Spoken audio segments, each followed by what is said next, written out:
Algo que tanto aí leva a discussões, acredito, no meio judicial e também na sociedade. Pois é, bastante, né? Tanto é que a legislação teve de destinar um tratamento diferenciado para a agressão que tem como vítima a mulher no âmbito doméstico. A escolha teve a ver um pouco com uma decisão recente do Supremo que alterou a forma de apuração desse delito, né? Qual foi essa mudança, doutor? O que interfere na hora em que as delegacias recebem casos como o de violência doméstica? Pois é, antes de 1995, Caio, as lesões leves, que são aquelas que não implicam em deformidade, enfim, que não retiram da vítima a possibilidade das ocupações habituais por 30 dias.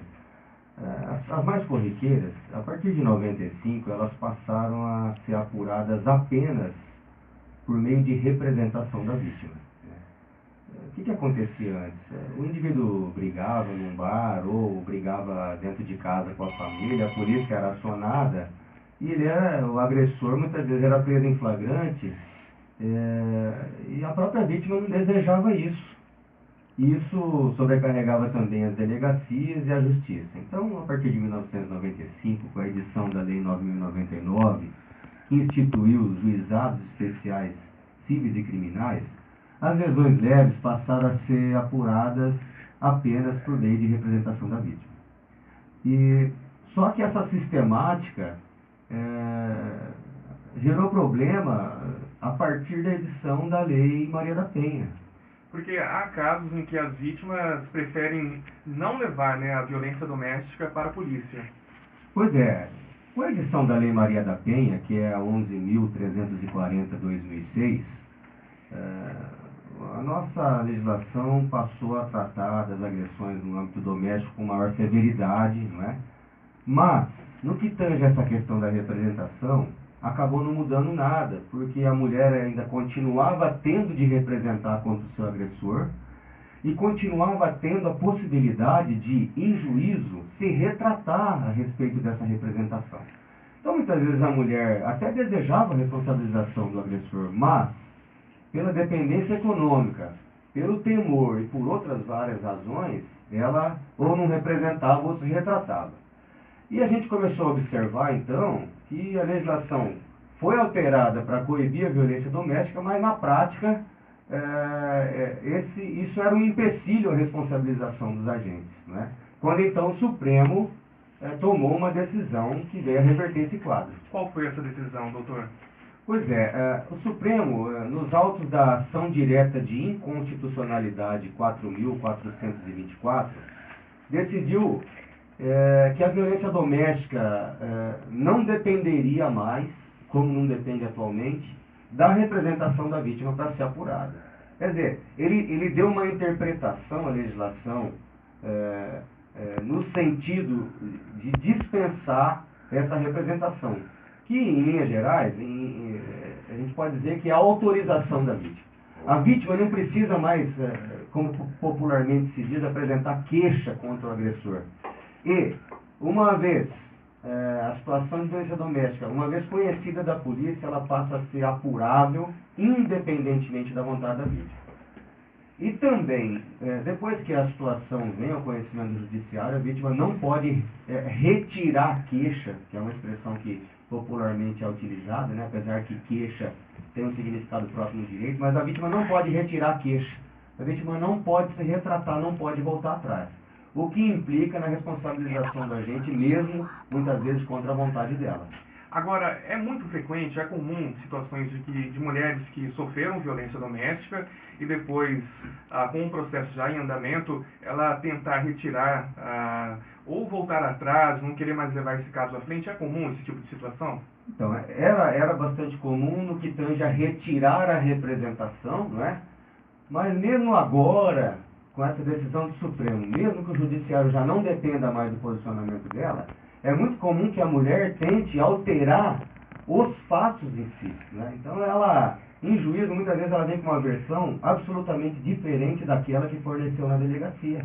Mas né? essa alteração, Tentando isentar o agente. ela interfere depois na punição, depois no julgamento do caso?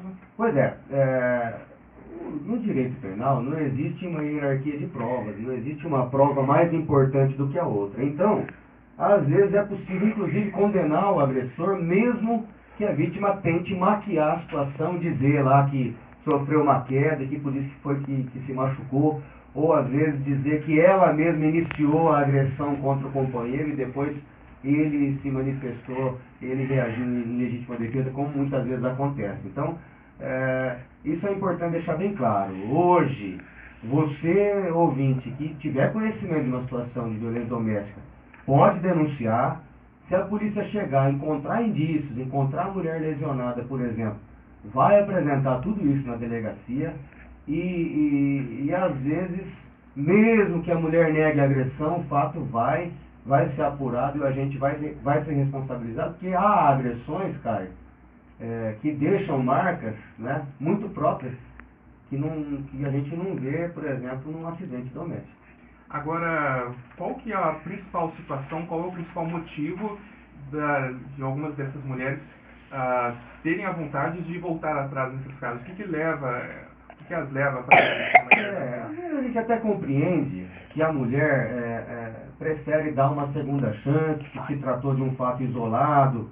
Eu não estou dizendo aqui que ela está certa nem errada, mas esse juízo de valor tem que ser feito pela própria mulher, porque às vezes ela tem lá um relacionamento muito antigo, duradouro e de maneira geral bom, e num momento de descontrole, de desequilíbrio, que às vezes pode ter sido até causado por ela, com uma ofensa verbal, ela levou o indivíduo a se descontrolar, o companheiro vem a agredi-la fisicamente, e ela, fazendo uma avaliação desse contexto todo, acaba preferindo que esse fato não seja criminalmente apurado.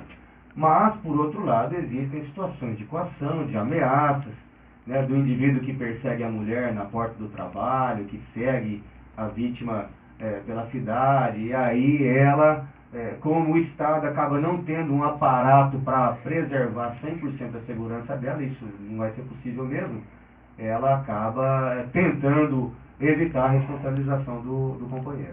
Doutor Adriano Ponce, juiz de Direito do Juizado Especial Cível de Lins e também professor pelo curso de Direito do Unisalesiano, muito obrigado pela participação mais uma vez, até segunda que vem. Eu agradeço, Caio. Só para encerrar, antigamente havia muitos arquivamentos de apurações de violências domésticas com base naquilo que a gente chamava de medida de política criminal, que era justamente uma ponderação que se fazia, olha, vamos salvar o relacionamento à família ou vamos imputar uma pena para o agressor, né? Mas hoje, a sistemática toda é desenhada para que o agressor realmente não tenha uma segunda chance do ponto de vista criminal. Eu agradeço mais uma vez o seu convite, a sua atenção e desejo uma boa semana a todos. Tá certo, agora 12h42.